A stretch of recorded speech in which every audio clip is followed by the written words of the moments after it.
Guru Agung Buddha Hidup Cikung memberkahi kita semua dengan 5 anugerah pada Tahun Baru Cina, Imlek.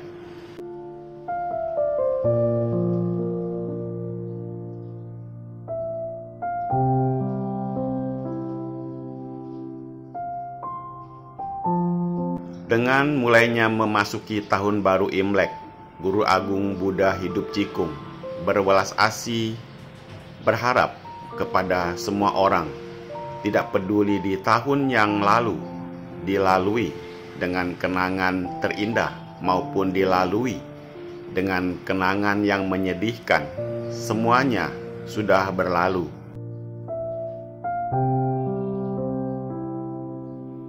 Untuk menggapai harapan masa depan yang lebih baik, harus melaksanakan dengan baik, membina diri dengan baik, berbudi luhur, barulah jalan kehidupan akan lebih terang dan bersinar.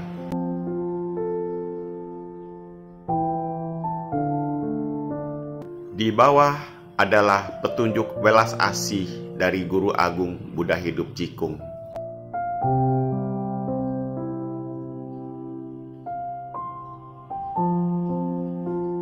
Satu, poin pertama, ketahuilah situasi langit zaman sekarang dan pahami dengan jelas ujian yang dihadapi. Binalah diri sesuai hakikat kebenaran sejati. Baik-baiklah dalam praktek pelatihan diri. Semua urusan adalah benda mati. Hanya manusia yang makhluk hidup. Yang hidup mengurusi dan mengendalikan urusan, bukan yang mati mengendalikan yang hidup.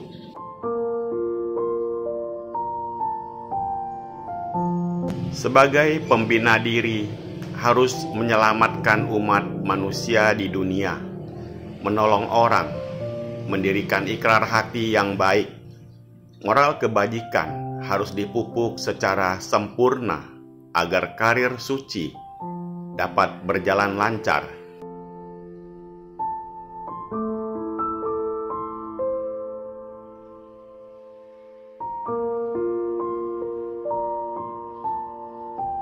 Dua, poin kedua, dengan membangkitkan hati welas asih dapat memunculkan medan magnet yang baik.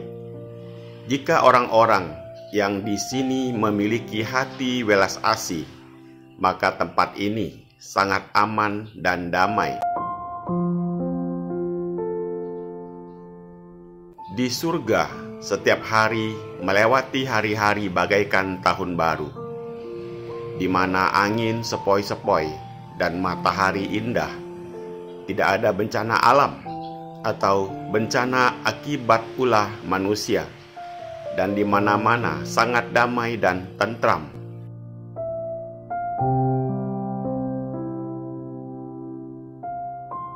Dunia manusia yang sekarang di mana-mana begitu banyak bencana dan malapetaka, dilanda cuaca ekstrim yang tidak normal. Kawasan yang seharusnya cuaca dingin menjadi cuaca panas.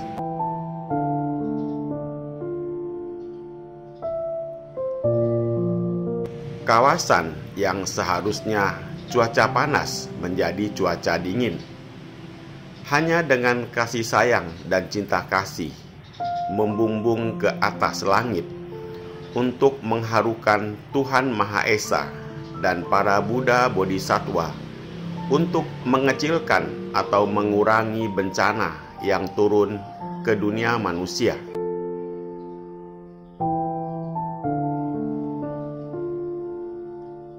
Tiga, poin ketiga, dengan sepenuh hati membina tahu, baik-baik menerima ujian dan kendala, dengan ketulusan hati membina diri.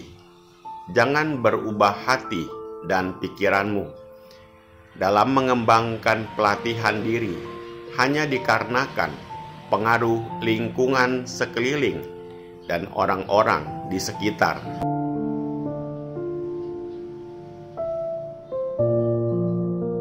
Saat dalam keadaan kaya harus membina diri, dalam keadaan miskin juga harus membina diri. Saat dalam situasi lancar harus membina diri, dalam keadaan sulit lebih diharuskan membina diri. Apakah dalam keluarga sempurna atau tidak, tetap harus membina diri. Jika dikucilkan dalam wihara, pun harus membina diri.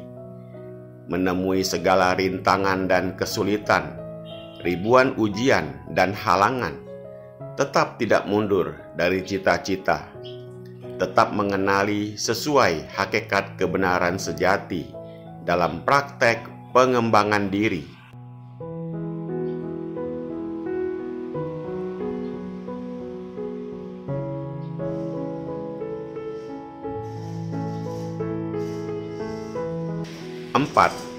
Poin keempat, tiada rahasia apapun dalam tips membina Tao. Hanya cukup dengan menyesuaikan prinsip kebenaran, dengan jujur dan baik-baik membina diri. Latihlah dirimu, apa yang seharusnya dikembangkan. Lakukan apa yang memang harus kamu jalankan. Jangan menjilat kemana-mana hanya untuk menaikkan status sosial diri dengan memanfaatkan situasi. Pada sebagian orang hanya menyambut hangat dan memuji-muji umat yang lebih kaya dan memandang rendah dan menyepelekan umat miskin. Saat menghadapi soal ujian, hadapilah dengan jiwa yang tenang. Baik-baik menjawab soal ujian. Langit akan membuat pengaturan yang terbaik.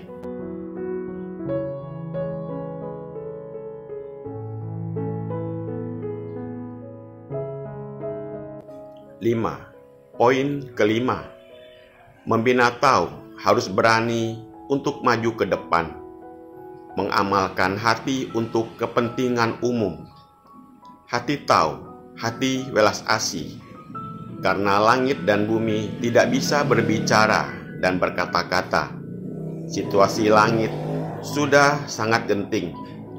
Para murid tidak memiliki alasan untuk bermalas-malasan dan mengundurkan diri.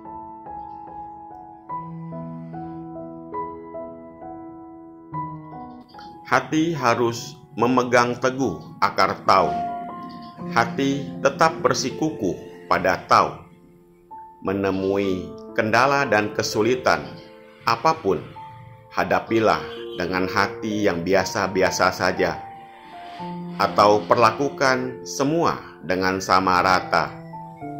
Dalam pelatihan diri, lebih mengutamakan sesuai dengan prinsip kebenaran. Dharma kebenaran mulia tidak melampaui prinsip norma manusiawi.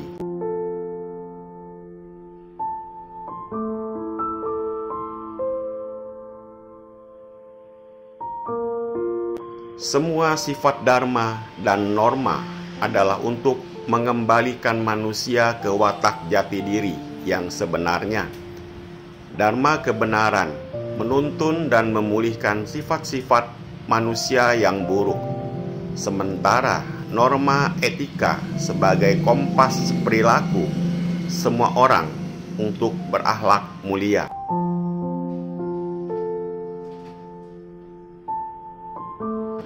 Urusan manusia jika mampu diselesaikan dengan baik dan sempurna, maka hawa Tao akan berkembang pesat dan maju.